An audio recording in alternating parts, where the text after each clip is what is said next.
Hello students, आज की इस वीडियो में हम कॉम्प्रीहेंशन पैसेज को कैसे सॉल्व करना है वो सीखेंगे।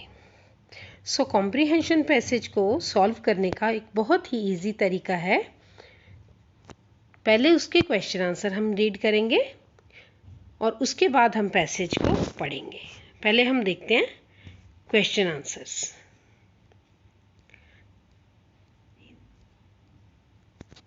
इसका हेडिंग है read the following passage carefully and tick the correct options. तो करेक्ट ऑप्शन पे हमने टिक करना है। Tick the correct option ABCD। आपको 4 चॉइसेस दी गई हैं, तो उसमें से जो भी करेक्ट आंसर है उस पर आपने टिक करना है। तो पहले देखते हैं फर्स्ट क्वेश्चन क्या है। Acupuncture has no adverse effects. तो ये पैसेज जो है हमारा एक्यूपंक्चर के बारे में है। Acupuncture has no adverse effect. अब एडवर्स इफेक्ट क्या होता है? नेगेटिव। एक्यूपंक्चर के उन्होंने बताया कि कोई भी एडवर्स मतलब नेगेटिव इफेक्ट्स नहीं होते हैं। जो भी पेशेंट होता है अगर वो एक्यूपंक्चर से अपना ट्रीटमेंट लेता है तो उसको कोई भी एडवर्स नेगेटिव इफेक्ट्स, उसके साइड इफेक्ट्स नहीं होते उसकी बॉडी पे। क्यों नहीं होते हैं? ओनली नीडल्स आर यूज्ड, क्योंकि सिर्फ नीडल्स सुई यूज़ करी जाती है। एक्यूपंक्चर जो है वो एक नीडल की मदद से होता है। No drug is injected. इसमें कोई भी सुई से आपको आपके जो पॉइंट्स हैं उनको प्रेस किया जाता है, प्रिक किया जाता है, लेकिन कोई भी जो ड्रग है, मेडिसिन है, वो इंजेक्ट नहीं, मतलब कोई आपके बॉडी के अंदर दवाई नहीं डाली जाती है। Pricks are made in the body. Pricks किया जाता है, प्रिक किया जाता है उसको, आपकी बॉडी को पॉइंट्स को प्रेस किया जाता है, उस नीडल से दबाया जाता है।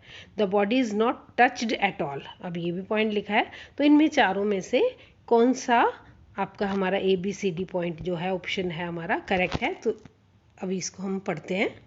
पैसेज में क्या दिया हुआ है?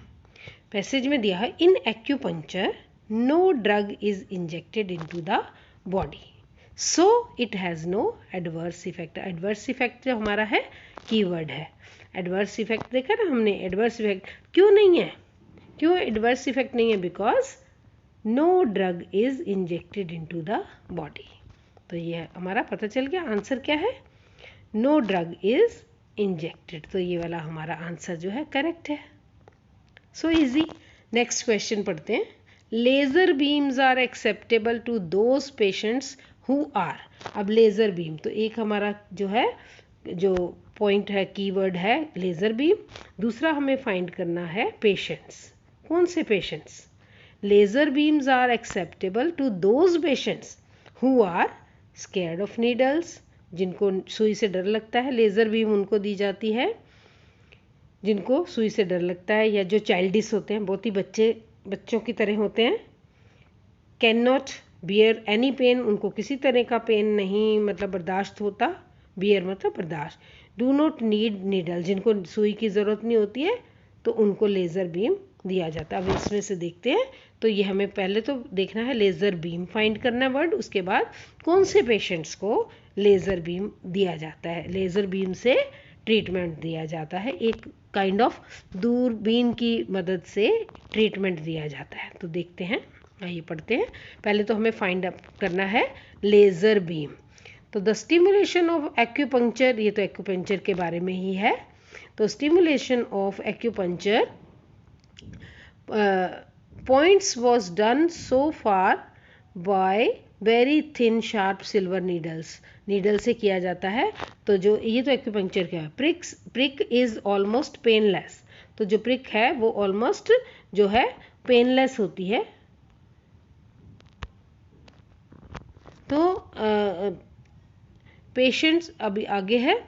But now techniques like the use of laser beam. अब ये लेज़र बीम की टेक्निक भी आ गई है विदाउट यूजिंग नीडल्स। इसका मतलब उसमें नीडल नहीं यूज़ की जाती, विदाउट नीडल्स। तो नीडल नहीं यूज़ कर जाती। With which there is no prick. Prick नहीं किया जाता है। No pen.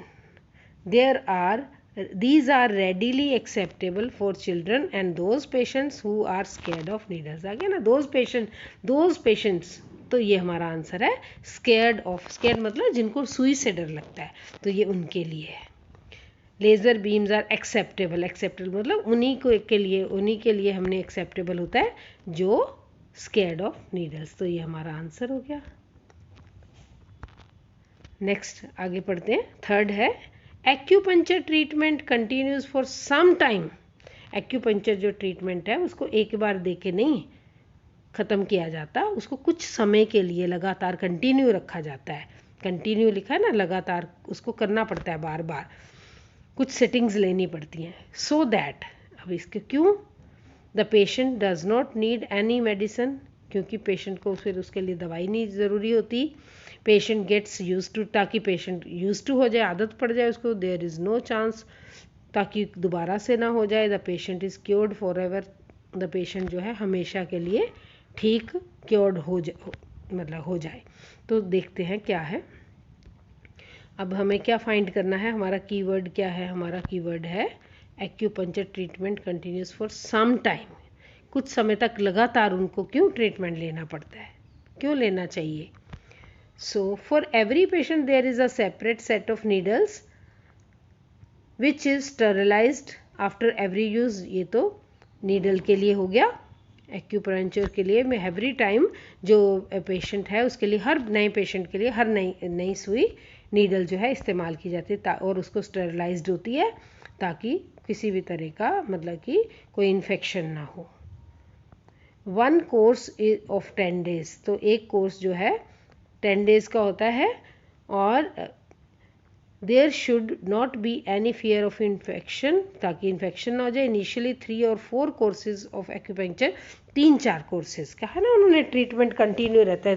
3-4 जो कोर्सेज हैं वो लेने पड़ते हैं उनको, 3 और 4 सेट, 3 और 4 courses of acupuncture treatment are given.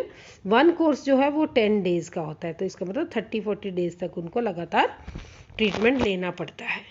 To control asthma and usually the patient is off medicine by that time. उस टाइम पे उनको फिर मेडिसिन से ऑफ किया जाता है। उनको उस टाइम पे ऐसा नहीं है कि वो ट्रीटमेंट भी ले रहे हैं और मेडिसिन भी चल रही है, नहीं तो फिर उसके रिजल्ट्स पता नहीं चलेंगे।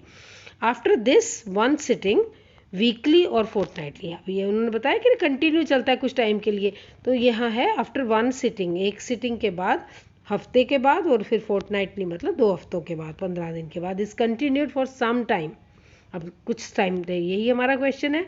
सो अब ये लिखा क्यों, इसलिए टू प्रिवेंट रिलैप्स, यही हमारा आंसर है। टू प्रिवेंट, क्या रोकने के लिए, टू प्रिवेंट रिलैप्स। तो ये सी वाला हमारा जो आंसर है ये करेक्ट है। अगला क्वेश्चन हमारा है सीवियरिटी। सीवियरिटी का तो मतलब पता होता है सीरियस होता है या एक्यूटनेस है, तो यही है। तो यहाँ पे फाइंड करते हैं। सीवियरिटी होता है मतलब सीवियर, एक्यूट पेन होता है ना, कहते हैं सीवियर है, बहुत ज़्यादा तेज़ है, सीरियस है। तो इसको फाइंड कर लेते हैं। So as to prevent relapse at the time of Holi or Diwali, when there is a change of season, there is a tendency of relapse। तो उन्होंने इसी relapse का बताया है कि होली और दिवाली इस सीज़न के दौरान पे कभी कभी relapse हो जाता है, पेशेंट को वापस से बीमारी आ जाती है। So once twice a week sittings are given during the period of these seasons। थोड़ा सा ये मिस्टेक है, these seasons, तो इन सीज़न के दौरान सिटिंग्स देनी पड़ती है, 1 बार 2 बार, which generally results in almost cure in children and young patients up to the age of 25-30। तो ये उस एज के लोगों की बात हो रही है, 25 और 30 में। relapses are generally unusual, relapses होते नहीं हैं ज़्यादातर, but in older age groups, अब आ रहा है older age groups, though some damages to lungs has already done due to prolonged old age के जो यंग और चिल्ड्रन जो होते हैं उनमें तो ये रिलैप्स के चांसेस बहुत अनयूजुअल होते हैं, बहुत कम होते हैं। बट जो ओल्ड एज के होते हैं वो पहले से ही प्रोलॉन्ग डिजीज हो, तो पहले से ही उनमें कोई ना कोई लंबी बीमारी होती है और मेडिकेशन पे होते हैं, मेडिसिन ले रहे होते हैं, तो इसलिए उनमें रिलैप्स होने के चांसेस थोड़े हो सकते हैं। इन ओल्डर एज ग्रुप दो यहाँ पे रीज़न बताया है, damage to lungs has been done पहले से दवाइयों की वजह से उनके जो लंग्स हैं वो थोड़े बहुत मतलब कि डैमेज, मतलब कि पहले से ही होते हैं, येट फिर भी कंसिडरेबल इम्प्रूवमेंट इज़ पॉसिबल, फिर भी कहते हैं कि इम्प्रूवमेंट पॉसिबल है। ऐसा नहीं है कि उन लोगों का जिनको पहले से बीमारी से आ रहे हैं, ओल्ड एज के जो ओल्डर पीपल हैं, तो उनमें चांसेस नहीं है, चांसेस हैं। Resulting in decrease in severity, अब ये सीवियरिटी वर्ड आ गया हमारा। सीवियरिटी मतलब डिक्रीज, मतलब कि जो उनका जो सीरियस, जो एक्यूट, जो उनकी प्रॉब्लम पेन वगैरह, वो उसमें कमी आती है। डिक्रीज मतलब कमी आ जाती है। तो ये हमारा सीवियर मतलब सीरियसनेस में कमी आ जाती है, जो उनकी कंडीशन जो है इम्प्रूव हो जाती है। उतना एक्यूट नहीं रहता, उतना सीरियस नहीं रहता, उतना जो है आपका सीवियर नहीं रहता है। Severity, decrease in severity, new and frequency, और नए अटैक्स नहीं उनको आते हैं, फ्रीक्वेंसी ऑफ अटैक्स भी कम हो जाते हैं। सो इसका सीवियरिटी का मतलब हो गया सीरियसनेस। उसके बाद है इन ओल्डर पेशेंट्स समटाइम्स क्या है, रिलैप्स डू अकर। उन्होंने बोला ना, उनमें यंग में और चिल्ड्रन में तो चांसेस नहीं है, ये लिखा है ना, यंग में और 25 और 30 से साल के और बच्चों में, उनमें जो है वो चांसेस जो हैं वो अनयूजुअल हैं। बट ओल्डर पीपल में, यहाँ पे लिखा है ना, चांसेस आर अनयूजुअल, ये लिखा है जनरली अनयूजुअल, उनमें नहीं होते।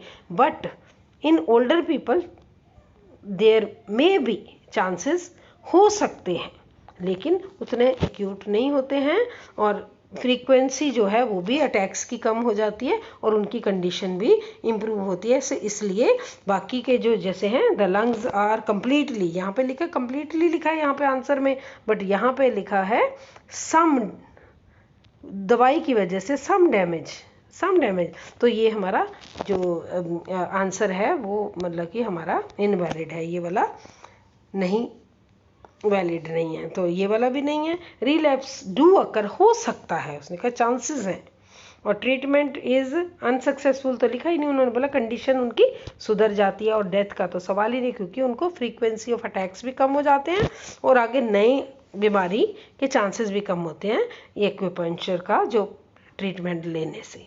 So this was the passage. तो आप देखिए, साथ साथ आप क्वेश्चंस को, आंसर्स को पढ़िए, ऑप्शंस को पढ़िए, साथ साथ पैसेज को पढ़ेंगे, तो it will be very easy to solve unseen passage. तो नेक्स्ट वीडियो में और भी हम अनसीन पैसेजेस, कॉम्प्रीहेंशन पैसेजेस लेके आएंगे। तो इस तरह से प्रैक्टिस करते रहिए की वर्ड्स के थ्रू। Thank you.